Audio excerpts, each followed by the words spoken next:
গ্রামের নাম ছিল চরকল্যাণ। নদীর পাড়ে ছোট্ট এক গ্রাম। সেখানেই জন্ম নেয় রাশেদ। বাবা ছিলেন দিনমজুর, মা গৃহিণী। সংসারে অভাব ছিল নিত্যসঙ্গী।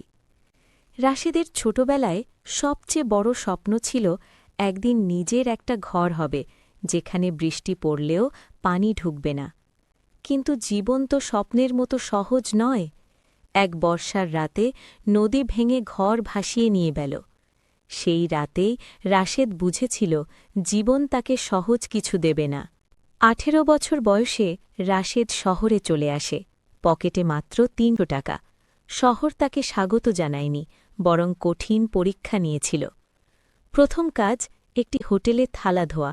দিনে 12 ঘণ্টা কাজ, মাসে 3500 টাকা বেতন। মাঝে মাঝে মালিক গালি দিত, বকা দিত। রাতে যখন সবাই ঘুমত, রাশেদ ছাদে উঠে আকাশের দিকে তাকিয়ে বলত, একদিন আমি সফল হব, আমাকে কেউ থামাতে পারবে না। রাশেদ ব্যবসা শুরু করার সিদ্ধান্ত নেয়। বন্ধুর কাছ থেকে ধার করে 20,000 টাকা দিয়ে ছোট্ট একটা চায়ের দোকান খোলে। কিন্তু ভাগ্য যেন তার সাথে মজা করছিল। 2 মাসের মাথায় দোকানে আগুন লাগে, সব পুড়ে ছাই। ঋণের বোঝা, মানুষের কথা, আত্মীয়দের অবহেলা, সব মিলিয়ে জীবন হয়ে ওঠে অসহনীয়। অনেকেই বলেছিল, তোর দ্বারা কিছু হবে না। কিন্তু রাশেদ হাল ছাড়েনি। একদিন সে বুঝল, শুধু পরিশ্রম করলেই হবে না, নিজেকে বদলাতে হবে। সে বই পড়া শুরু করল, সফল মানুষের জীবনী পড়ল, নতুন দক্ষতা শেখা শুরু করল।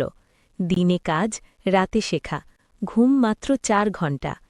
ধীরে ধীরে সে অনলাইনে ছোট ছোট কাজ পেতে শুরু করল, ডিজাইন, মার্কেটিং, ভিডিও এডিটিং। 5 বছর পর রাশেদ নিজের একটি ডিজিটাল এজেন্সি খোলে।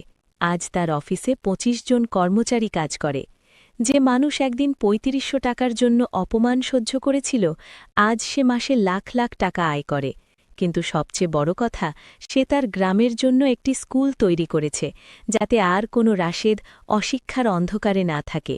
শেষ কথা, ভিডিওর ক্লাইম্যাক্স অংশ।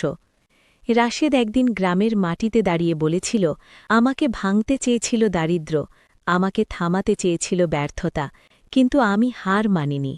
কারণ আমি জানতাম, সংগ্রাম ছাড়া সফল